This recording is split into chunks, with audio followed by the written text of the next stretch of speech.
আসসালামু আলাইকুম রহমতুল্লাহি ওয়া বারাকাতুহু। আজকে আপনাদেরকে আমরা দেখাবো, এই যে দেখতে পারতেছেন, আমরা একটা টাঙ্কি ধুইতে আসছি, দুইটা টাঙ্কি।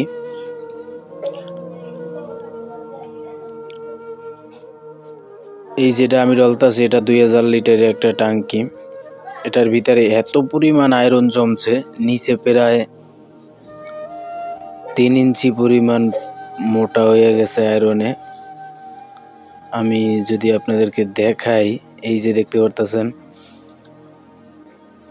এখানে ও এই ট্যাঙ্কির মধ্যে ঢুকতেছে আর আমি এই ট্যাঙ্কির মধ্যে ঢুকছি।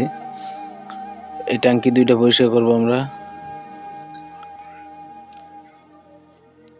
এই যে দেখেন কি পরিমাণ আয়রন,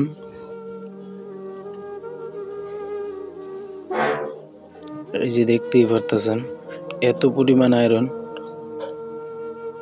আমরা দেইখা কিছুই খাইতে পারি না, আর এই দেখেন না দেইখা কত কিছুই খাইতে না। এই যে দেখেন আমি হাত দিয়ে তুলতাছি, এই যে দেখেন, দেখতেই পারলেন যে কি পরিমাণের তলে আয়রন। আমি তো তুলতে পারতাছি না, পানির তল থেকে যতটা পরিমাণ ধরা সম্ভব আমি ধইরা দেখাইলাম। এই যে দেখেন, এই যে দেখেন, দেখছেন? এটা পড়বেই, কারণ পানির ট্যাঙ্কিতে আয়রন থাকবেই। দেখতেই পারতেছেন আমাদের ধোয়া শেষ, কিছু দাগ পড়ে গেছে, এগুলো তোলা যাচ্ছে না। খোদা হাফেজ, দেখা হবে নতুন কোনো ভিডিওতে।